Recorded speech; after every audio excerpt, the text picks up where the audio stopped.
ಮಾಸ ಅಂತ ಬಂದಾಗ ಕೆಲವು ಮಾಂಸಾಹಾರಿಗಳು ತಿನ್ನೋ ಅಂತವ್ರು ನಮ್ಮ ಒಂದು ಸನಾತನ ಧರ್ಮದಲ್ಲಿ ಅವರು ಮಾಂಸಾಹಾರ ತ್ಯಜಿಸ್ತಾರೆ. ಶ್ರಾವಣ ಶಿವರಾತ್ರಿನೂ ಕೂಡ ಅಷ್ಟೇ ಶ್ರೇಷ್ಠ. ಮಹಾಶಿವರಾತ್ರಿ ಹೆಂಗ್ ಶ್ರೇಷ್ಠನೋ ಶ್ರಾವಣ ಶಿವರಾತ್ರಿನೂ ಕೂಡ ಅಷ್ಟೇ ಶ್ರೇಷ್ಠ. ಅದೇ ಹಾಗೂ ನನಗೊಂದು ನೆನಪು, ನಾವು ಚಿಕ್ಕವ್ರು ಇರ್ಬೇಕಾದ್ರೆ ಈ ಜೋಕಾಲಿ ಅಂತೇಳಿ ಕಟ್ಕೊಡೋರು ಜೋಕಾಲಿ ಕಟ್ತಾ ಇದ್ರೆ, ಆಮೇಲೆ ಕೊಬ್ಬರಿ ಪಟ್ಟು ಬಂದು ಅದನ್ನ ಅರ್ಧ ಕಟ್ ಮಾಡೋದು ಎಷ್ಟು ಮಜಾ. ಆಮೇಲೆ ನಾವೆಲ್ಲ ಸಣ್ಣರಿದ್ದಾಗ ಈ ಮರದಲ್ಲಿ ಜೋಕಾಲಿ ಕಟ್ಟಿ ಮರದಲ್ಲಿ ಆಟ ಆಡಿದೇವಲ್ಲ. ಇದು ನಾಗರ ಪಂಚಮಿ ಅನ್ನೋ ಹಬ್ಬನ ಯಾಕೆ ಆಚರಿಸ್ತಾರೆ ಅಂತ ಅಂದ್ರೆ, ಸ್ಕಂದ ಪುರಾಣದಲ್ಲಿ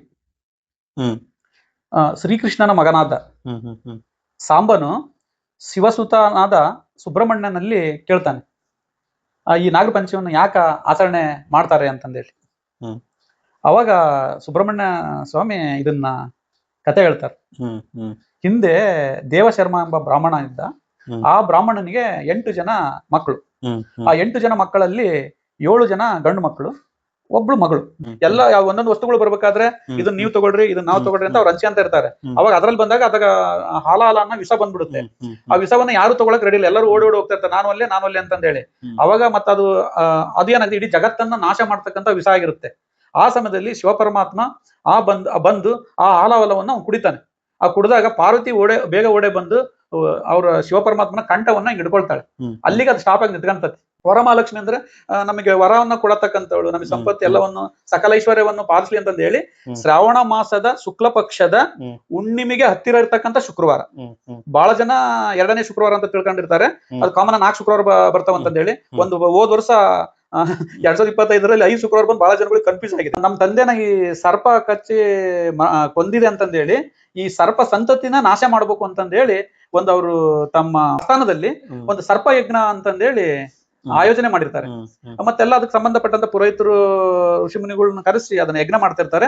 ಆ ಯಜ್ಞ ಮಾಡ್ಬೇಕಾದ್ರೆ ಎಲ್ಲಾ ಸರ್ಪಗಳು ಅದ್ರೊಳಗಡೆ ಬಂದು ಬಿದ್ದು ಸತ್ತು ಹೋಗ್ತಾ ಇರ್ತಾವ. ಉತ್ಖನನ ನಡೆದಾಗ ಎಷ್ಟೋ ಸಾವಿರಾರು ವರ್ಷಗಳಿಂದಾಗ ರಾಜ ಮಹಾರಾಜರ ಕಾಲ ಎಷ್ಟೋ ಸಾವಿರಾರು ವರ್ಷಗಳಿಂದ ಉತ್ಖನನ ಮಾಡಿದ ನಾಗರ ಕಲ್ಲುಗಳು ಸಿಕ್ಕಿದೆ. ಆದ್ರ ಅವತ್ತಿನ ಕಾಲದಿಂದನೂ ಕೂಡ ಸರ್ಪನಿಗೆ ಮಹತ್ವ ಇದೆ. ನಾಗರ ಪಂಚಮಿ ಇರೋದ್ರಿಂದ ಈ ಒಂದು ಪೂಜೆ ಮಾಡೋದ್ರಿಂದ ಏನಾದ್ರು ಸರ್ಪದೋಷ ಆತರ ಏನಾದ್ರು ಪರಿಹಾರ ಸಿಗ್ಬೋದು? ನಮಸ್ಕಾರ ವೀಕ್ಷಕರೇ, ನಮ್ಮ ಸರ್ಕಲ್ ನುಡಿಗೆ ಸ್ವಾಗತ. ನಾನು ಕಾರ್ತಿಕ್ ಗೊಳಸಂಗಿ. ಇಂದಿನ ಈ ಸಂಚಿಕೆಯಲ್ಲಿ ನಾವು ಶ್ರಾವಣ ಮಾಸದ ಬಗ್ಗೆ ಚರ್ಚೆ ಮಾಡಲಿದ್ದೇವೆ. ಶ್ರಾವಣ ಮಾಸ ಅಂದ್ರೆ ಎಲ್ಲರಿಗೂ ಗೊತ್ತು, ಒಂದು ಹಬ್ಬಗಳ ಒಂದು ಮಾಸ. ನಾಗರ ಪಂಚಮಿ, ವರಮಹಾಲಕ್ಷ್ಮಿ, ಈ ತರ ಶಿವ ಮತ್ತೆ ಪಾರ್ವತಿ ಆರಾಧನೆ ಎಲ್ಲ ಆಗುವಂತ ಒಂದು ಮಾಸ. ಹಾಗೂ ಈ ಒಂದು ಹಿಂದಿನ ಸಂಚಿಕೆಯಲ್ಲಿ ನಾವು ಆಷಾಢ ಮಾಸದ ಬಗ್ಗೆ ಚರ್ಚೆ ಮಾಡಿದೀವಿ. ತಾವು ವೀಕ್ಷಣೆ ಮಾಡಿಲ್ಲ ಅಂದ್ರೆ ವೀಕ್ಷಣೆ ಮಾಡಿ. ಹಾಗೂ ತಮ್ಮಲ್ಲಿ ಬಹಳಷ್ಟು ಜನ ನಮ್ಮ ಚಾನೆಲ್ ಅನ್ನು ವೀಕ್ಷಣೆ ಮಾಡ್ತಾ ಇದ್ದೀರಾ, ಬಟ್ ಆದ್ರೆ ಸಬ್ಸ್ಕ್ರೈಬ್ ಮಾಡ್ಕೊಂತಿಲ್ಲ. ಸಬ್ಸ್ಕ್ರೈಬ್ ಮಾಡ್ಕೊಳ್ಳಿ. ತಮಗೆ ಈ ಒಂದು ಸಂಚಿಕೆ ಅಥವಾ ನಮ್ಮಲ್ಲಿ ಬರ್ತಿರುವಂತ ಪ್ರಸಾರ ಆಗ್ತಿರುವಂತ ಸಂಚಿಕೆಗಳ ಇಷ್ಟವಾದಲ್ಲಿ, ಹಾಗೂ ತಮ್ಮ ಒಂದು ಫ್ಯಾಮಿಲಿ ಫ್ರೆಂಡ್ಸ್ ಜೊತೆಗೆ ಶೇರ್ ಮಾಡಿ. ತಮ್ಮ ಅಭಿಪ್ರಾಯನ ಕಮೆಂಟ್ಸ್ ನಲ್ಲಿ ತಿಳಿಸಿ. ಬನ್ನಿ ನಮ್ಮ ಪ್ರೀತಿಯ ಶ್ರೀ ರಾಘವೇಂದ್ರ ಗುರುಗಳನ್ನ ಬರಮಾಡ್ಕೊಳ್ಳೋಣ. ಓಂ ಶ್ರೀ ಗುರುಭ್ಯೋ ನಮಃ. ವಕ್ರತುಂಡ ಮಹಾಕಾಯ ಕೋಟಿ ಸಮಪ್ರಭ ನಿರ್ವಿಘ್ನಂ ಕುರಮೇ ದೇವ ಸರ್ವಕಾರ್ಯಸು ಸರ್ವದ. ಅದೋ ಬ್ರಹ್ಮ ತಥಾ ಮಧ್ಯೆ ವಿಷ್ಣುರಂತೆ ಸದಾಶಿವ ಮೂರ್ತಿತ್ರಯ ಸ್ವರೂಪಾಯ ದತ್ತಾತ್ರೇಯ ನಮಸ್ತುತೆ. ನನ್ನ ಪ್ರೀತಿಯ ಎಲ್ಲ ವೀಕ್ಷಕರಿಗೂ ನಮಸ್ಕಾರಗಳು. ನಿಮಗೂ ಕೂಡ ನಮಸ್ಕಾರ. ನಮಸ್ಕಾರ ಗುರುಗಳೇ, ತಮಗೆ ಮತ್ತೊಮ್ಮೆ ಆತ್ಮೀಯ ಸ್ವಾಗತ. ನಾವು ನಮ್ಮ ಹಿಂದಿನ ಒಂದು ಸಂಚಿಕೆಯಲ್ಲಿ ಆಷಾಢ ಮಾಸದ ಬಗ್ಗೆ ಚರ್ಚೆ ಮಾಡಿದ್ವಿ. ಅದರಲ್ಲಿ ನಾವು ಚಾತುರ್ಮಾಸ್ಯದ ಬಗ್ಗೆನೂ ಒಂದು ಚರ್ಚೆ ಆಗಿದೆ. ಅದ್ರಲ್ಲಿ ಇವಾಗ ನಾವು ಶ್ರಾವಣ ಮಾಸ ಅಂತ ಈ ಸಂಚಿಕೆಯಲ್ಲಿ ತಗೊಂತಾ ಇದ್ದೇವೆ. ಈ ಶ್ರಾವಣ ಮಾಸ ಅಂದ್ಕೂಳೆ ನಮಗೆಲ್ಲ ನೆನಪಾಗುವಂತದ್ದು ಹಬ್ಬಗಳ ಒಂದು ಮಾಸ. ನಾಗರ ಪಂಚಮಿಯಿಂದ ಶುರುವಾಗಿ ವರಮಹಾಲಕ್ಷ್ಮಿ ಎಲ್ಲ ಈ ತರ ಒಂದು ಹಬ್ಬಗಳು ಬರುತ್ತೆ. ಅದು ಅಲ್ದಲೆ ಶಿವ ಮತ್ತೆ ಪಾರ್ವತಿಯ ಒಂದು ಆರಾಧನೆ ಆಗುತ್ತೆ. ನಮ್ಮ ಈ ಒಂದು ಮದ್ವೆ ಆಗಿರುವಂತ ಹೆಣ್ಮಕ್ಳು ಮಂಗಳಗೌರಿ ವ್ರತ ಅಂತ ಕೂಡ ಮಾಡ್ತಾರೆ ಈ ಒಂದು ಶ್ರಾವಣ ಮಾಸದಲ್ಲಿ. ಸೊ ಹೀಗಿರ್ಬೇಕಾದ್ರೆ ಶ್ರಾವಣ ಮಾಸ ಅಂತ ಬಂದಾಗ ಏನು ಇದು ಹಬ್ಬಗಳು ಯಾಕೆ ಬರುತ್ತೆ ಗುರುಗಳೇ? ಈ ಒಂದು ಮಾಸದ ಒಂದು ವಿಶೇಷತೆ. ಋತುಗಳಲ್ಲಿ ರಾಜ 6 ಋತುಗಳು ಬರುತ್ತೆ. 6 ಋತುಗಳಿಗೆ ರಾಜ ಯಾರು ಅಂದ್ರೆ ವಸಂತ ಋತು. 6 ಋತುಗಳಿಗೆ ರಾಜ ವಸಂತ ಋತು. ಅದೇ ರೀತಿ ಮಾಸಗಳಿಗೆ ರಾಜ ಶ್ರಾವಣ ಮಾಸ. ವಸಂತ ಅಂದ್ಕೊಳ್ಳಿ ಯುಗಾದಿ, ಮಾಸ ಅಂದ್ಕೊಳ್ಳಿ ಶ್ರಾವಣ. ಯುಗಾದಿ ಅಂತ ಮತ್ತೆ ಚೈತ್ರ ಮಾಸ ಬರುತ್ತೆ, ಬಟ್ ವಸಂತ ಋತು 6 ಋತುಗಳು. 6 ಋತುಗಳಿಗೆ ರಾಜ ಯಾರು ಅಂದ್ರೆ ವಸಂತ ಋತು. ಹಾಗೆ ಅದೇ ರೀತಿ 12 ಮಾಸಗಳಿಗೆ ಒಳ್ಳೆ ಮಾಸ ಯಾವ್ದಪ್ಪ ಅಂದ್ರೆ ಅದು ಶ್ರಾವಣ ಮಾಸ. ಅದು ಶ್ರಾವಣ ಮಾಸಗಳಿಗೆ ರಾಜ ಶ್ರಾವಣ ಮಾಸ. ನೋಡ್ರಿ, ಆ ಶ್ರಾವಣ ಮಾಸದಲ್ಲಿ ಎಷ್ಟು ಅರ್ಥ ಐತೆ ಅಂದ್ರೆ, ಶ್ರಾವಣ ಅಂದ್ರೂ ಒಂದೇ, ಶ್ರವಣ ಅಂದ್ರೂ ಒಂದೇ. ಶ್ರವಣ ಅಂದ್ರೆ ಕೇಳಿಸ್ಕೋಬೇಕು. ಹಿಯರಿಂಗ್. ಹ್ಮ್ ಶ್ರವಣ ಅಂದ್ರೆ ಕೇಳಿಸ್ಬೇಕು. ಹ್ಮ್. ಶ್ರಾವಣ ಮಾಸದಲ್ಲಿ ನಡೆದಂತ ಕೀರ್ತನೆಗಳು, ಪ್ರವಚನಗಳು ಹ್ಮ್ ಶಿವಾಲಯ ಮಂದಿರಗಳಲ್ಲಿ ಎಷ್ಟು ನಡೀತೈತಿ ನೀವೇ ನೋಡಿ. ಹೌದು. ಹ್ಮ್ ಅದು ಸಾಮಾನ್ಯವಾಗಿ ಉತ್ತರ ಕರ್ನಾಟಕದಲ್ಲಿ ಹ್ಮ್ ಬೆಳಗ್ಗೆ 4 ಗಂಟೆ 5 ಗಂಟೆಯಿಂದ ಶಿವ ಮಂದಿರಗಳಿಗೆ ಜನ ಕ್ಯೂ ಹಚ್ಚಿರ್ತಾರೆ. ಅಲ್ಲಿ ಗುರುಗಳು, ಮಠಾಧಿಪತಿಗಳು, ಯಾರೋ ಒಂದು ಕ್ಷೇತ್ರ ಪೀಠಾಧಿಪತಿಗಳು ಬೆಳಗಿನ ಪ್ರವಚನಗಳನ್ನ ಸ್ಟಾರ್ಟ್ ಮಾಡ್ತಾ ಇರ್ತಾರೆ. ಶ್ರಾವಣ ಮಾಸ ಅಂದ್ರೆ ಶ್ರಾವಣ ಮಾಸ ಅಂದ್ರೆ ಕೇಳೋದು, ಹ್ಮ್ ಕೇಳಿಸ್ಕೊಳ್ಳೋದು. ದೇವರಿಗಾಗೆ ಮೀಸಲಿಟ್ಟಂತ ಮಾಸ ಅನ್ಬೋದು ಇದು. ಹ್ಮ್ ಹ್ಮ್ ಹ್ಮ್ ದೇವರಿಗೆ ಅದು ಆಕ್ಚುಲಿ ಶ್ರಾವಣ ಮಾಸ ಶಿವ ಪರಮಾತ್ಮನ ಮಾಸನೇ ಇದು. ಸೊ ಈಗ ಒಂದು ಹಿಂದಿನ ಸಂಚಿಕೆಯಲ್ಲಿ ಹಲವಾರು ವ್ರತಗಳ ಬಗ್ಗೆ ಮಾತಾಡಿದ್ವಿ ನಾವು. ಹಾ. ಈ ಒಂದು ಸಂಚಿಕೆಯಲ್ಲಿ ಒಂದೇ ತಿಂಗಳಲ್ಲಿ ಹಲವಾರು ವ್ರತ ಬಂದು ಹೋಗುತ್ತೆ ಅಲ್ಲ ಗುರುಗಳೇ. ಒಂದು ಶಿವನ ದಿನ ಸೋಮವಾರ, ಹಾ. ನಮ್ಮ ಒಂದು ಗೌರಿ ದಿನ ಬಂದು ಮಂಗಳವಾರ, ಮಂಗಳ ಗೌರಿ ಒಂದು ಹೌದು. ವ್ರತ ಮಾಡುವಂತದ್ದು 4 ವಾರ ಇರ್ಬೋದು ಆ ತರ. ಹಾಗೆ ಒಂದು ವಾರ ನಮ್ಮ ವರಮಹಾಲಕ್ಷ್ಮಿಯ ವಾರ, ಈ ತರ ವ್ರತಗಳು ಸುಮಾರು ಬಂದ್ಬಿಡುತ್ತೆ. ಶ್ರಾವಣ ಮಾಸದಲ್ಲಿ ನಮ್ಮ ಈ ದಕ್ಷಿಣಾಯನ ಏನ್ ಜುಲೈ 14ರಿಂದ ದಕ್ಷಿಣಾಯನ ಸ್ಟಾರ್ಟ್ ಆಗುತ್ತೆ, ಪ್ರಾರಂಭ ಆಗುತ್ತೆ. ನಮ್ಮ ಹಿಂದೂ ಧರ್ಮದಲ್ಲಿ ಅಂದ್ರೆ ದಕ್ಷಿಣಾಯನದಲ್ಲಿ ಹಬ್ಬಗಳೇ ಬರುತ್ತೆ. ಉತ್ತರಾಯಣದಲ್ಲಿ ಹಬ್ಬಗಳು ಕಡಿಮೆ. ನೀವು ನೋಡಿರ್ಬೇಕಾರೆ ಅಬ್ಸರ್ವ್ ಮಾಡಿ. ಹೌದು ಹೌದು. ಯಾಕೆ ದಕ್ಷಿಣಾಯನದಲ್ಲಿ ಹಬ್ಬಗಳು ಜಾಸ್ತಿ ಅಂದ್ರೆ ನಾವು ಪ್ರಕೃತಿ ಜೊತೆಗೆ ಹೇಗಿದೀವಿ ಅಂತಂದು ಈ ಶ್ರಾವಣ ಮಾಸದಲ್ಲಿ ಗೊತ್ತಾಗುತ್ತೆ. ಪ್ರಕೃತಿ ಇದರಲ್ಲಿ ಸಿಗುತ್ತೆ ನಮಗೆ. ಪರಶಿವನಿಂದ ಬ್ರಹ್ಮ, ಬ್ರಹ್ಮನಿಂದ ಸೃಷ್ಟಿ, ವಿಷ್ಣು, ವಿಷ್ಣುವಿನಿಂದ ಮನು, ಮನುವಿನಿಂದ ರಾಜರಿಂದ ಪ್ರಜೆಗಳು, ಮತ್ತೆ ಈ ಪ್ರಕೃತಿ, ಈ ಕಾಡು, ಈ ನಾಡು, ನದಿ, ಸೂರ್ಯ, ಗ್ರಹಗಳು, ನಕ್ಷತ್ರಗಳು, ಈ ಪ್ರತಿಯೊಂದು ಇಲ್ಲಿ ಹುಟ್ಟಿದವು.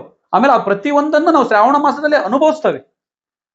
ಹಾಗಾಗಿ ಈ ಶ್ರಾವಣ ಮಾಸದಲ್ಲಿ ದೇವರ ಆರಾಧನೆ, ಅದು ಎಸ್ಪೆಷಲಿ ಶಿವ ಪರಮಾತ್ಮನಿಗೆ ಮೀಸಲಿಟ್ಟಂತ ಮಾಸ. ಅದ್ರಾಗ ವಿಶೇಷವಾಗಿ ಒಂದೊಂದು ಸಮಯದಲ್ಲಿ 4-5 ಸೋಮವಾರಗಳು ಬಂದಿರೋ ಉದಾಹರಣೆಗಳು ಇದಾವೆ ಶ್ರಾವಣ ಮಾಸದಲ್ಲಿ. 4 ಸೋಮವಾರಗಳಂತೂ ವಿಶೇಷ ನೋಡ್ರಿ. ವಿಶೇಷವಾಗಿ ಶ್ರಾವಣ ಸೋಮವಾರ ಅಂತಾನೆ.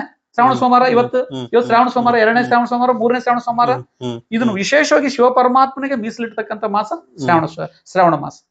ಆಮೇಲೆ ಗುರುಗಳೇ, ಈಗ ನಾವು ಒಂದು ಚಾತುರ್ಮಾಸ್ಯದಲ್ಲಿ ಒಂದು ಆಹಾರ ಪದ್ಧತಿ ಬಗ್ಗೆ ಮಾತಾಡಿದ್ವಿ.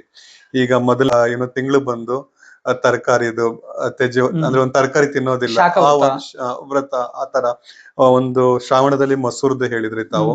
ಹೀಗಿರ್ಬೇಕಾದ್ರೆ ಈಗ ಶ್ರಾವಣ ಮಾಸ ಅಂತ ಬಂದಾಗ ಕೆಲವು ಮಾಂಸಾಹಾರಿಗಳು ತಿನ್ನೋ ಅಂತವ್ರು ನಮ್ಮ ಒಂದು ಸನಾತನ ಧರ್ಮದಲ್ಲಿ ಅವರು ಮಾಂಸಾಹಾರ ತ್ಯಜಿಸ್ತಾರೆ. ಬರೇ ಒಂದು ಶಾಕಾಹಾರ ತಗೊಂಡು ಇರುವಂತ ಒಂದು ತಿಂಗಳು ಕೂಡ. ಸೊ ಅದು ಪದ್ಧತಿ ಒಂದು ವೈಜ್ಞಾನಿಕ ಕಾರಣ ಇದೆ. ಪೂರ್ಣ ನಮ್ಮ ಭರತ ಖಂಡವನ್ನ ನೀವು ನೋಡಿದ್ರೆ, ಅಂದ್ರೆ ಭರತ ದೇಶವನ್ನ ನೋಡಿದ್ರೆ, ನೀವು ಎಲ್ಲಿ ನೋಡಿದ್ರಲ್ಲಿ ನಿಮಗೆ ಶಿವ ಪರಮಾತ್ಮನ ದೇವಸ್ಥಾನಗಳು ಸಿಗ್ತಾವೆ, ಶಂಕರನ ಮಂದಿರಗಳು ಸಿಗ್ತಾವೆ ನಿಮಗೆ. ನೀವೆಲ್ಲರೂ ಹೋಗ್ರಿ. ವಿಷ್ಣು ದೇವಾಲಯಗಳು ಕಡಿಮೆ, ನಿಮ್ಗೆ ವಿಷ್ಣು ದೇವಾಲಯಗಳು ಕಡಿಮೆ. ಶಂಕರನ ದೇವಸ್ಥಾನಗಳು ಅಂದ್ರೆ ಆಲ್ಮೋಸ್ಟ್ ಅಲ್ಲೂ ನಮ್ಮ ಹಿಂದೂ ಧರ್ಮದ ಪ್ರಕಾರ ನಾವು ಎಲ್ಲರೂ ಶಿವಭಕ್ತರೇ. ನಾವು ಹಂಗಾಗಿ ಆ ಶಿವ ಪರಮಾತ್ಮನಿಗೆ ಈ ತಿಂಗಳಲ್ಲಿ ಎಲ್ಲರೂ ಶರಣಾಗ್ಬಿಡ್ತಾರೆ, ಶುದ್ಧಿ ಆಗ್ಬಿಡ್ತಾರೆ. ಅದು ಒಂದು ಕಾರಣ. ಅದು ಆಧ್ಯಾತ್ಮಿಕವಾಗಿ ಒಂದು ಕಾರಣ. ಆದ್ರೆ ಇನ್ನೊಂದು ಕಾರಣ ಏನು ಅಂದ್ರೆ, ವೈಜ್ಞಾನಿಕವಾಗಿ ಕಾರಣ ಏನು ಅಂದ್ರೆ, ಈ ಸಮಯದಲ್ಲಿ ಸೂರ್ಯನ ಶಾಖ ಕಡಿಮೆ ಇರುತ್ತೆ, ಡೈಜೆಷನ್ ಪವರ್ ಇರಲ್ಲ ಮನುಷ್ಯನಿಗೆ. ಆ ಉದ್ದೇಶದಿಂದ ಮಾಂಸವನ್ನ ತ್ಯಜಿಸ್ಬೇಕು. ಅದು ಡೈಜೆಷನ್ ಆಗ್ಲಿಕ್ಕೆ 6 ಗಂಟೆ ಬೇಕಾಗುತ್ತೆ. ಹಾಗಾಗಿ ರೋಗ ರುಜಿನಗಳು ಬರ್ತಕ್ಕಂತ ಸಾಧ್ಯತೆ ಇರುತ್ತೆ. ಆಮೇಲೆ ಅದು ಮಾಂಸದಲ್ಲಿ ಬ್ಯಾಕ್ಟೀರಿಯಾಗಳು ಬೇಗ ಉತ್ಪತ್ತಿ ಆಗ್ತಕ್ಕಂತ ಸಾಧ್ಯತೆ ಇರುತ್ತೆ. ಹಾಗಾಗಿ ಈ ಮಾಂಸವನ್ನ ತ್ಯಜಿಸ್ತಾರೆ.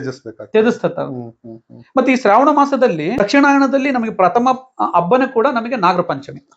ನಾಗರ ಪಂಚಮಿ ಆದ ತಕ್ಷಣನೇ ನಮಗೆ ಬರೋದು ವರಮಹಾಲಕ್ಷ್ಮಿ ವ್ರತ. ವರಮಹಾಲಕ್ಷ್ಮಿ ವ್ರತ ಆದ ತಕ್ಷಣ ಮತ್ತೆ ನಮಗೆ ಬರ್ತಕ್ಕಂಥದ್ದು ಶ್ರೀಕೃಷ್ಣ ಜನ್ಮಾಷ್ಟಮಿ ನೋಡಿ.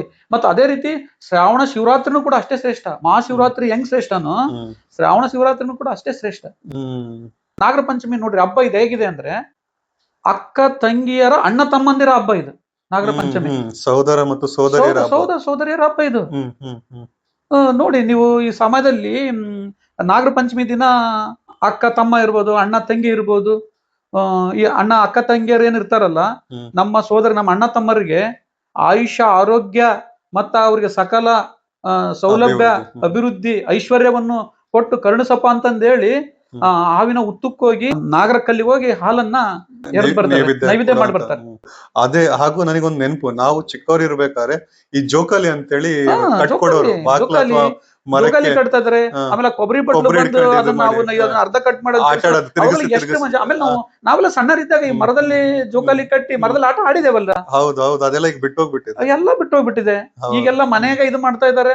ಬಟ್ ಹಳ್ಳಿಗಳ ಕೆಲವೊಂದ್ ಕಡೆ ನಡೀತಾ ಇದೆ. ಈ ಪಟ್ನಾ ಈ ಮೆಟ್ರೋ ಅಂತ ನಾವೇನ್ ಕರಿತೀವಿ, ಜಾಗ ಇಲ್ಲ. ನಾವು ಇಲ್ಲಿಗೆ ಇರಾಕೆ ಮಲಗ್ಲಿಕ್ಕೆ ಜಾಗ ಇಲ್ಲ, ಇರ್ಲಿಕ್ಕೆ ನಾವು ವಾಸ ಮಾಡ್ಲಿಕ್ಕೆ ಜಾಗ ಇಲ್ಲ. ಒಣ ಕೊಬ್ಬರಿ ಬಟ್ಲು ಮಾಡ ಆಟ ಅಂತದ್ದು ಅದೆಲ್ಲ ಇಲ್ಲೇ ಇಲ್ಲ. ನೀವೇನು ಮತ್ ಬೇಕಾದ್ರೆ ಇನ್ನ ಸಮಯ ಐತೆ ಅಂದ್ರೆ ಬೇಕಾದ್ರೆ ಒಂದ್ 2 ನಿಮಿಷದೊಂದು ನಾಗರ ಪಂಚಮಿನೇ.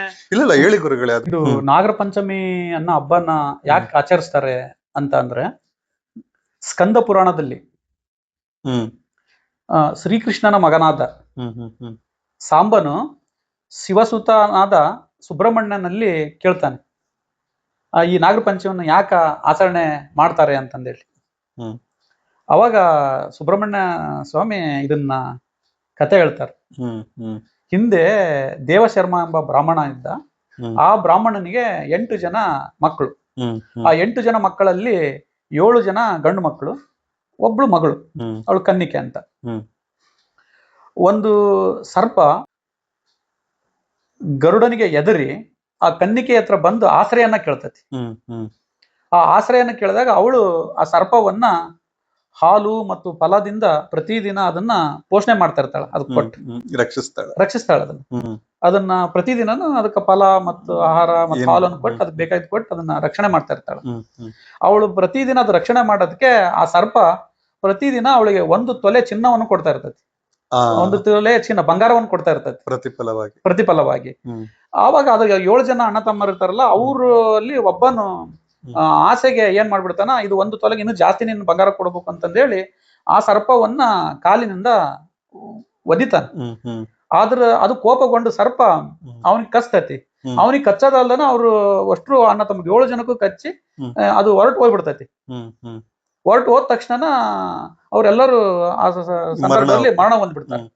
ಆಗ ಕನ್ನಿಕೆ ಇರ್ತಾಳಲ್ಲ, ನಾನಿಷ್ಟು ಸೇವೆ ಮಾಡಿದೆ, ನಾನು ಅದನ್ನ ಸೇವೆ ಮಾಡಿದ್ದೆ, ನನ್ನ ಅಣ್ಣ ತಮ್ಮರಿಗೆ ಸಾವಿಗೆ ನಾನು ಕಾರಣನಾದೆಲ್ಲ ಅಂತಂದ ಹೇಳಿ ಅವಳು ದೇವರ ಎದುರಿನಲ್ಲಿ ನಿಂತು ತನ್ನ ಎದುರು ನಿಂತ್ಕೊಂಡು ಆಕಿ ತನ್ನ ಶಿರಚ್ಛೇದನ ಮಾಡ್ಕೊಳಕ್ ಹೋಗ್ತಾಳೆ.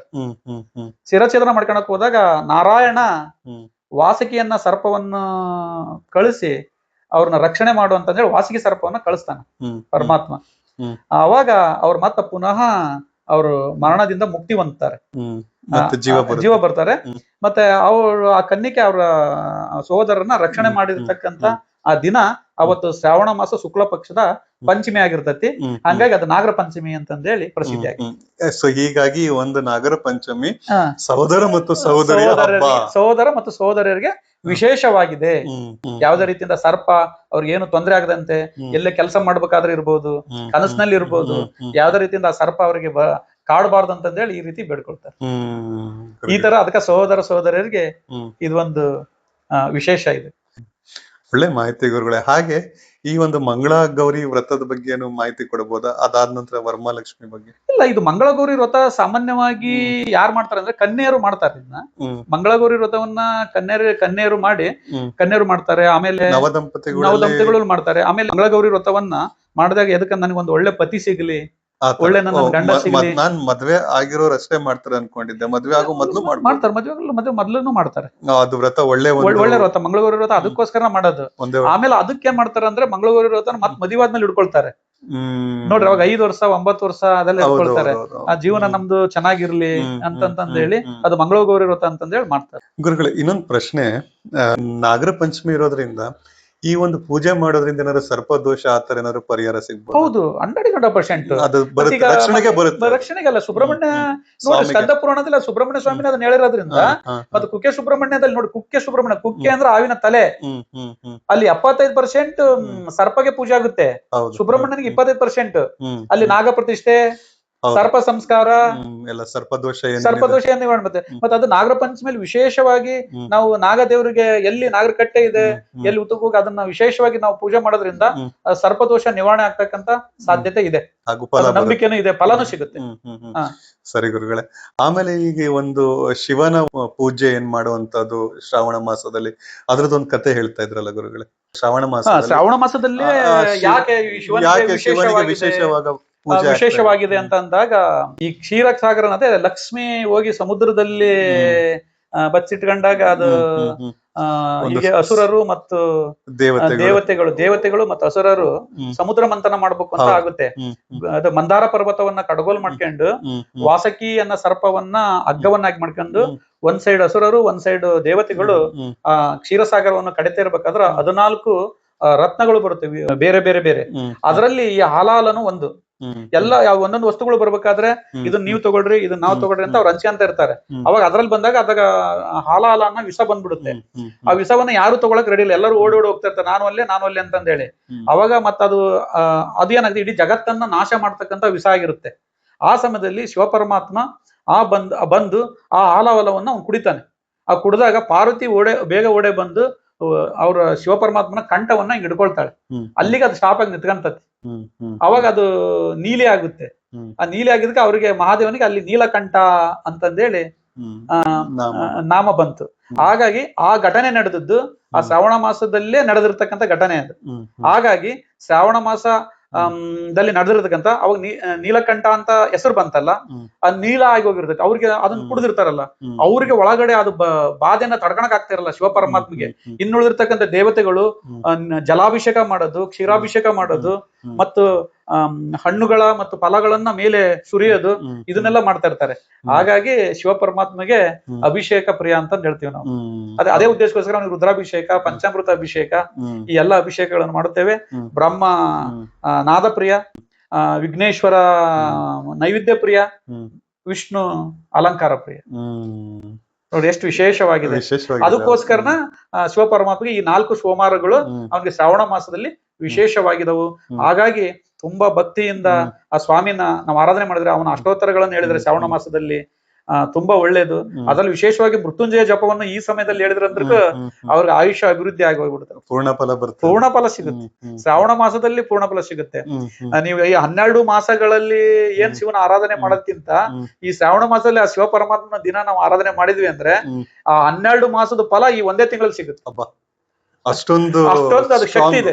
ವರಮಹಾಲಕ್ಷ್ಮಿ ವ್ರತ ಅಂತ ಹೇಳಿದ್ರೆ, ವರಮಹಾಲಕ್ಷ್ಮಿ ಮೇಲೆ ಹೇಳ್ತಾ ಇದ್ರಿ. ಲಕ್ಷ್ಮಿ ಅಂದ್ರೆ ಏನ್ರಿ? ದುಡ್ಡು, ಹಣ. ವಿಷ್ಣುವಿನ ಪತ್ನಿ ಅಂದ್ರೆ ಅದು ಸಂಪತ್ತು ಐಶ್ವರ್ಯ. ವರಮಹಾಲಕ್ಷ್ಮಿ ಅಂದ್ರೆ ನಮಗೆ ವರವನ್ನ ಕೊಡತಕ್ಕಂಥವಳು, ನಮಗೆ ಸಂಪತ್ತು ಎಲ್ಲವನ್ನು ಸಕಲ ಐಶ್ವರ್ಯವನ್ನು ಪಾಲಿಸ್ಲಿ ಅಂತಂದ ಹೇಳಿ ಶ್ರಾವಣ ಮಾಸದ ಶುಕ್ಲ ಪಕ್ಷದ ಹುಣ್ಣಿಮೆಗೆ ಹತ್ತಿರ ಇರ್ತಕ್ಕಂಥ ಶುಕ್ರವಾರ. ಬಹಳ ಜನ 2ನೇ ಶುಕ್ರವಾರ ಅಂತ ತಿಳ್ಕೊಂಡಿರ್ತಾರೆ. ಅದು ಕಾಮನ್ 4 ಶುಕ್ರವಾರ ಬರ್ತಾವಂತಂದ ಹೇಳಿ. ಒಂದು ಹೋದ್ ವರ್ಷ 2025ರಲ್ಲಿ 5 ಶುಕ್ರವಾರ ಬಂದು ಬಹಳ ಜನಗಳಿಗೆ ಕನ್ಫ್ಯೂಸ್ ಆಗಿದೆ. ಹುಣ್ಣಿಮೆಗೆ ಹತ್ತಿರ ಇರ್ತಕ್ಕಂಥ ಶುಕ್ರವಾರ ಯಾವ್ದು ಬರುತ್ತೆ ಆ ದಿನ ವರಮಹಾಲಕ್ಷ್ಮಿ ವ್ರತವನ್ನ ಮಾಡ್ತಾರೆ. ಆಮೇಲೆ ನೆಕ್ಸ್ಟ್ ನಿಮಗೆ ಮತ್ತೆ ಅದ್ರಲ್ಲಿ ಹಬ್ಬ ಅಂತಂದ್ರೆ ಕೃಷ್ಣ ಜನ್ಮಾಷ್ಟಮಿ ಬರುತ್ತೆ. ಶ್ರಾವಣ ಮಾಸದಲ್ಲಿ ಕೃಷ್ಣ ಜನ್ಮಾಷ್ಟಮಿ ಬರುತ್ತೆ. ಶ್ರಾವಣ ಕೃಷ್ಣ ನೋಡಿ, ಶ್ರಾವಣ ಕೃಷ್ಣ ಅಷ್ಟಮಿ ದಿನ ಶ್ರೀಕೃಷ್ಣ ಪರಮಾತ್ಮ ರೋಹಿಣಿ ನಕ್ಷತ್ರದಲ್ಲಿ ಜನನ ಆಗಿರ್ತಕ್ಕಂಥ ದಿನ. ಅದು ಕೂಡ ವಿಶೇಷ. ಶ್ರಾವಣ ಮಾಸದಲ್ಲಿ ಇಷ್ಟು ಹಬ್ಬಗಳು ಬರ್ತಾವ. ಬಹಳ ವಿಶೇಷವಾಗಿರುವಂತ ಒಂದು ಮಾಸ, ಬಹಳ ವಿಶೇಷವಾಗಿರ್ತಕ್ಕಂಥ ಮಾಸ. ಹೇಳಿದಲ್ರಿ ನಾನು, ಮಾಸಗಳಿಗೆ ರಾಜ ಶ್ರಾವಣ ಮಾಸ. ಎರಡನೇ ಮಾತೆ ಇಲ್ಲ. ಋತುಗಳಿಗೆ ರಾಜ ವಸಂತ ಋತು. ಈ ಪ್ರಪಂಚನ ಚಿಗುರುತ್ತತಿ. ಹೌದು ಎಲ್ಲ ಪರಿಸರದಿಂದ ಹಿಡಿದು ಪ್ರತಿ ಒಂದು ಈ ಪ್ರಾಣಿ ಪಕ್ಷಿಗಳಿಂದ ಒಂಥರ ಉಲ್ಲಾಸ ಇರ್ತದೆ. ಸರಿ ಗುರುಗಳೇ, ಒಂದು ಕೊನೆಯದಾಗಿ ಏನಾದ್ರು ನಮ್ಮ ಒಂದು ವೀಕ್ಷಕರಿಗೆ ತಮ್ಮಿಂದ ಈ ಒಂದು ಶ್ರಾವಣ ಮಾಸದ ಬಗ್ಗೆ ಏನಾದ್ರು ನಾನು ಬಿಟ್ಟಿದ್ರೆ ಪ್ರಶ್ನೆಯಲ್ಲಿ ಹೇಳ್ಬೇಕಾದ್ರೆ ಏನೋ ಒಂದು ಮಾಹಿತಿ ಕೊಡುವಂತದಿದ್ರೆ ಹೇಳಿ. ಶ್ರಾವಣ ಮಾಸದಲ್ಲಿ ಬೇಕಾದ್ರೆ ಇನ್ನೊಂದು ನಾನು ಹೇಳ್ಬೋದು ಸರ, ಈ ನಾಗರ ಪಂಚಮಿ ವಿಷಯಕ್ಕೆ ಜನಮೇಜಯ ಅಂತ ರಾಜ ಬರ್ತಾನೆ, ಕೇಳಿರ್ಬೋದಲ್ಲ ನೀವು? ಸ್ವಲ್ಪ ಮಾಹಿತಿ. ಜನಮೇಜಯ ರಾಜನ ತಂದೆ ಪರೀಕ್ಷಿತ್ ಅಂತಂದ ಹೇಳಿ ಅವ್ರ ಹೆಸರು. ಪರೀಕ್ಷಿತ್ ಅವ್ರ ತಂದೆ ಹಾವಿನಿಂದ ಸರ್ಪ ಕಚ್ಚಿ ಅವರು ಮರಣ ಹೊಂದಿರ್ತಾರೆ. ನಮ್ ತಂದೆನ ಈ ಸರ್ಪ ಕಚ್ಚಿ ಕೊಂದಿದೆ ಅಂತಂದೇಳಿ ಈ ಸರ್ಪ ಸಂತತಿನ ನಾಶ ಮಾಡ್ಬೇಕು ಅಂತಂದೇಳಿ ಅವರು ತಮ್ಮ ಸ್ಥಾನದಲ್ಲಿ ಒಂದು ಸರ್ಪ ಯಜ್ಞ ಅಂತಂದೇಳಿ ಆಯೋಜನೆ ಮಾಡಿರ್ತಾರೆ. ಮತ್ತೆಲ್ಲ ಅದಕ್ಕೆ ಸಂಬಂಧಪಟ್ಟಂತ ಪುರೋಹಿತರು ಋಷಿಮುನಿಗಳನ್ನ ಕರೆಸಿ ಅದನ್ನ ಯಜ್ಞ ಮಾಡ್ತಾ ಇರ್ತಾರೆ. ಆ ಯಜ್ಞ ಮಾಡ್ಬೇಕಾದ್ರೆ ಎಲ್ಲಾ ಸರ್ಪಗಳು ಅದ್ರೊಳಗಡೆ ಬಂದು ಬಿದ್ದು ಸತ್ತು ಹೋಗ್ತಾ ಇರ್ತಾವ. ಅದಕ್ಕೆ ಅದನ್ನೆಲ್ಲ ನೋಡಿ ಕೆಲವೊಂದು ಸರ್ಪಗಳು ಪರಮಾತ್ಮನಲ್ಲಿ ಬೇಡ್ಕೊಳ್ತಾವ, ಅಂದ್ರೆ ಋಷಿಮುನಿಗಳಲ್ಲಿ. ಆಸ್ತಿಕ ಋಷಿ ಮುನಿಗಳು ಅಂತಂದೇಳಿ ಅವರಲ್ಲಿ ಆ ಸರ್ಪಗಳು ಬೇಡ್ಕೊಳ್ತಾವು. ಆ ಆಸ್ತಿಕ ಋಷಿಗಳು ಮತ್ತೆ ಆ ಜನಮೇಜನ ರಾಜನ ಹತ್ರ ಹೋಗಿ, ನೋಡಪ್ಪ ನೀನ್ ಹಿಂಗ್ ಮಾಡೋದ್ ಒಳ್ಳೇದಲ್ಲ, ಇದು ದೊಡ್ಡ ಮಹಾಪಾಪ, ಈಗ ಮಾರ್ಬಾರ್ದು ಅಂತಂದ್ ಹೇಳಿದ್ಕೆ ಅವನು ಆಸ್ತಿಕ ಋಷಿ ಮುನಿಗಳಿಗೆ ಒಂದಿಸಿ ಅವ್ರ ಮಾತಿಗೆ ತಲೆಬಾಗಿ, ಆಯ್ತು ನಾ ಯಜ್ಞವನ್ನು ಇಲ್ಲಿಗೆ ನಾನು ನಿಲ್ಲಿಸ್ತೀನಿ ಅಂತಂದ್ ಹೇಳಿ ಅವ್ರ ಅಲ್ಲಿಗೆ ಅವರ ಋಷಿ ಮುನಿಗಳು ಮಾತನ್ನ ಕೇಳ್ತಾರೆ.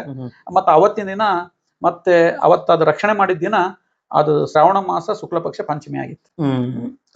ಅದು ಕೂಡ ಅವತ್ತು ಮತ್ತೆ ಹೊಸದಾಗಿ ಸರ್ಪ ಸಂತತಿ ಮತ್ತೆ ಅಲ್ಲಿಂದ ಮತ್ತೆ ಅದು ವೃದ್ಧಿ ಆಯ್ತು. ನೋಡ್ರಿ, ಸರ್ಪದ್ದು ಎಷ್ಟು ವಿಶೇಷ ಇದೆ ಅಂದ್ರೆ, ವಿಘ್ನೇಶ್ವರನಿಗೆ ಅವನು ಒಟ್ಟಿಗೆ ಬೆಲ್ಟ್ ಆಗಿ ಕಟ್ಕೊಂಡಿದ್ದಾನೆ. ಹೌದು, ಬೆಲ್ಟ್ ತರ ಆಗಿ ಕಟ್ಕೊಂಡಿದ್ದಾನೆ ವಿಘ್ನೇಶ್ವರ. ಶಿವ ತನ್ನ ಅಲಂಕಾರಕ್ಕೆ ಒಂದು ಸರವಾಗಿ ಹಾಕೊಂಡಿದ್ದಾನೆ ಕತ್ತಿಗೆ. ವಿಷ್ಣು ತನ್ನ ಹಾಸಿಗೆ ಆಗಿ ಮಾಡ್ಕೊಂಡಿದ್ದಾನೆ. ಕರೆಕ್ಟ್. ಎಷ್ಟು ವಿಶೇಷ ಇದೆ ಅಲ್ಲ. ಸರ್ಪಂಗೆ ಒಂದು ವಿಶೇಷ ಸ್ಥಾನ ಕೊಟ್ಟಿದ್ದಾರೆ. ಹಾಗಾಗಿ ಸರ್ಪನಿಗೆ ಒಂದು ವಿಶೇಷ ಸ್ಥಾನ ಕೊಟ್ಟಿದ್ದಾರೆ. ಉತ್ಖನನ ನಡೆದಾಗ ಎಷ್ಟೋ ಸಾವಿರಾರು ವರ್ಷಗಳಿಂದ ರಾಜ ಮಹಾರಾಜರ ಕಾಲ ಎಷ್ಟೋ ಸಾವಿರಾರು ವರ್ಷಗಳಿಂದ ಉತ್ಖನನ ಮಾಡಿದ ನಾಗರ ಕಲ್ಲುಗಳು ಸಿಕ್ಕಿದೆ. ಆದ್ರ ಅವತ್ತಿನ ಕಾಲದಿಂದನೂ ಕೂಡ ಸರ್ಪನಿಗೆ ಮಹತ್ವ ಇದೆ. ಸರ್ಪನಿಗೆ ಪೂಜೆ ಮಾಡಿಕೊಂಡು ಬರ್ತಾ ಇದ್ದಾರೆ. ನಿಜ ಗುರುಗಳು. ಈಗ ಈ ಒಂದು ನಂಬಿಕೆ ಒಂದು ಕಡೆ ಆದ್ರೆ, ಇನ್ನೊಂದು ಕಡೆ ಹಾವಿನಿಂದ ಪರಿಸರ ರಕ್ಷಣೆ ಕೂಡ ಎಲ್ಲೋ ಆಗ್ತಾ ಇದೆ. ಹಾವಿನ ಪರಿಸರ ರಕ್ಷಣೆ ಎಸ್ಪೆಷಲಿ ಇದು ಶ್ರಾವಣ ಮಾಸದಲ್ಲಿ ನಾಗರ ಪಂಚಮಿ ಬರಕ್ ಇನ್ನೂ ಒಂದು ಕಾರಣ ಇದೆ. ಈಗ ರೈತರು ಈ ಸಮಯದಲ್ಲಿ ಕಾಳುಗಳನ್ನು ಬಿತ್ತಿರ್ತಾರೆ, ಸಣ್ಣ ಇದಾಗಿರುತ್ತೆ. ಈ ಸಮಯದಲ್ಲಿ ಈ ಕಪ್ಪೆ ಇಲಿಗಳು ನಾಶ ಮಾಡ್ತಾ ಇರ್ತಾವು.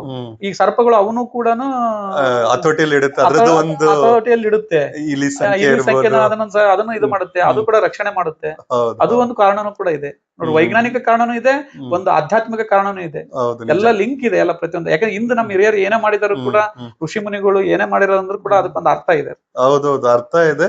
ವೈಜ್ಞಾನಿಕವಾಗೂ ಕೂಡ ನಾವು ನೋಡಿದ್ರೆ ಅದಕ್ಕೊಂದು ಅರ್ಥಗರ್ಭಿತ ಇದೆ. ನಿಜ ಗುರುಗಳೇ. ಸರಿ ಗುರುಗಳೇ, ಈಗ ನಾವು ಒಂದು ಮುಗ್ಸನ. ತಮ್ಮ ಒಂದು ಈ ಸಮಯಕ್ಕೆ ತುಂಬಾ ಧನ್ಯವಾದಗಳು.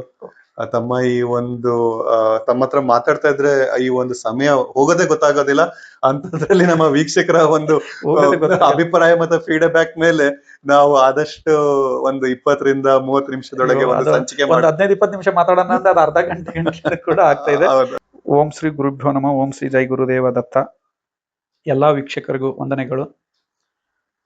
ಈ ಕಾರ್ಯಕ್ರಮ ಮುಗಿಸೋಕ್ಕಿಂತ ಮುಂಚಿತವಾಗಿ, ಶ್ರಾವಣ ಮಾಸದಲ್ಲಿ ಶಿವನ ಮಂದಿರಗಳಿಗೆ ಭೇಟಿ ಕೊಡಿ. ಸಾಧ್ಯ ಆದ್ರೆ ಶ್ರಾವಣ ಮಾಸದಲ್ಲಿ ನಿಮಗೆ ಸಾಧ್ಯ ಆದ್ರೆ, ಸಾಧ್ಯ ಆದ್ರೆ ನಿಮ್ಮ ಕುಟುಂಬದ ವತಿಯಿಂದ ಬೇಕಾದ್ರೆ ಯಾವ್ದಾದ್ರು ಒಂದು ಸೋಮವಾರ ನೀವು ರುದ್ರಾಭಿಷೇಕ ಮಾಡಿಸ್ಬೋದು. ಅದು ತುಂಬಾ ಒಳ್ಳೆಯದು. ರುದ್ರಾಭಿಷೇಕ ಮಾಡಿಸೋದ್ರಿಂದ ತುಂಬಾ ಆಯುಷ್ಯ ವೃದ್ಧಿ ಆಗುತ್ತೆ. ಮತ್ತೆ ಅದೇ ರೀತಿ ಪ್ರತಿಯೊಬ್ಬರು ಶ್ರಾವಣ ಮಾಸದಲ್ಲಿ, ಶ್ರಾವಣ ಸ್ಟಾರ್ಟ್ ಆಗುತ್ತಲ್ಲ, ಶ್ರಾವಣ ಪ್ರಾರಂಭವಾದ ದಿನದಿಂದ ಪ್ರತಿದಿನ ನಿಮಗೆ ಸಂಬಂಧಪಟ್ಟಂತ ಯಾವ್ದಾದ್ರು ಪುರಾಣ ಕಥೆ ಇರ್ಬೋದು, ಯಾವ್ದಾದ್ರು ದೇವರಿಗೆ ಸಂಬಂಧಪಟ್ಟದ್ದನ್ನ ನೀವು ಪುರಾಣವನ್ನು ಓದ್ಬೋದು. ಮತ್ತೆ ಅದೇ ರೀತಿ ಮೃತ್ಯುಂಜಯ ಜಪ ಇದೆಯಲ್ಲ, ಓಂ ತ್ರಯಂಬಕಂ ಯಜಾಮಹೇ ಸುಗಂಧಿಂ ಪುಷ್ಟಿವರ್ಧನಂ ಉರ್ವಾರುಕಮಿವ ಬಂಧನಾನ್ ಮೃತ್ಯುರ್ಮುಕ್ಷ್ಯ ಮಾಮೃತಾತ್ ಅಂತ ಈ ಮಂತ್ರ ಏನಿದೆ, ಈ ಮಂತ್ರವನ್ನ ಒಂದು ಮಿನಿಮಮ್ ಕಡಿಮೆ ಅಂದ್ರೆ ಒಂದು 11 ಸರಿನಾರು ಪಠನೆ ಮಾಡಿ. 108 ಸರಿ ಮಾಡೋರಿದ್ರು ಮಾಡ್ಬೋದು, ಯಾವುದೇ ರೀತಿಯಿಂದ ಅಭ್ಯಂತರ ಇಲ್ಲ. ಅದೇ ರೀತಿ ಈ ಮಂತ್ರ ಕೆಲವೊಬ್ಬರಿಗೆ ಉಚ್ಚಾರಣೆ ಮಾಡ್ಲಿಕ್ಕೆ ಅವ್ರಿಗೆ ಆಗ್ಲಿಲ್ಲ ಅಂದರು ಓಂ ಶಿವಾಯ ನಮಃ ಅಂತ ಎಂದೇಳಿ 108 ಸಾರಿ ಡೈಲಿ ಒಂದು ಈ ಮಂತ್ರವನ್ನ ಶ್ರಾವಣ ಮಾಸದಲ್ಲಿ ಪಠನೆ ಮಾಡಿದ್ರೆ ನಿಮಗೆ ಆ ಶಿವ ಪರಮಾತ್ಮ ತುಂಬಾ ಒಳ್ಳೇದ್ ಮಾಡ್ತಾನೆ. ಎಲ್ಲರಿಗೂ ನನ್ನ ಪ್ರೀತಿ ವೀಕ್ಷಕರಿಗೆ ಇನ್ನೊಮ್ಮೆ ವಂದನೆಗಳು. ಅದೇ ರೀತಿ ನಿಮಗೂ ಕೂಡ ವಂದನೆಗಳು ಗುರುಗಳೇ, ತಮ್ಮ ಈ ಒಂದು ಸಮಯಕ್ಕಾಗಿ. ವೀಕ್ಷಕರೇ, ನೋಡಿದ್ರಲ್ಲ, ಈ ಸಂಚಿಕೆ ತಮಗೆಲ್ಲ ಇಷ್ಟ ಆಗಿದೆ ಅಂತ ಭಾವಿಸ್ತೇನೆ. ಈ ಸಂಚಿಕೆ ಇಷ್ಟವಾದಲ್ಲಿ ಸಬ್ಸ್ಕ್ರೈಬ್ ಮಾಡಿ, ಹಾಗೂ ತಮ್ಮ ಒಂದು ಫ್ಯಾಮಿಲಿ ಫ್ರೆಂಡ್ಸ್ ಜೊತೆಗೆ ಶೇರ್ ಮಾಡಿ. ಅವರು ಈ ಒಂದು ಶ್ರಾವಣ ಮಾಸದ ಫಲ ತಗೊಳ್ಳಿ, ಹಾಗೂ ತಮ್ಮ ಅಭಿಪ್ರಾಯನ ಕಮೆಂಟ್ಸ್ ನಲ್ಲಿ ತಿಳಿಸಿ. ಇದು ನಮ್ಮವರ ನುಡಿ, ನಮ್ಮವರ ಕತೆ, ನಮ್ಮವರ ವೇದಿಕೆ. ಇನ್ಸ್ಪಿರೇಷನಲ್ ಕಾನ್ವರ್ಸೇಷನ್ ಇನ್ ಕನ್ನಡ ನಮ್ಮ ಸರ್ಕಲ್ ನುಡಿಗೆ ಸಬ್ಸ್ಕ್ರೈಬ್ ಮಾಡಿ ನೋಡಿ. ಧನ್ಯವಾದಗಳು.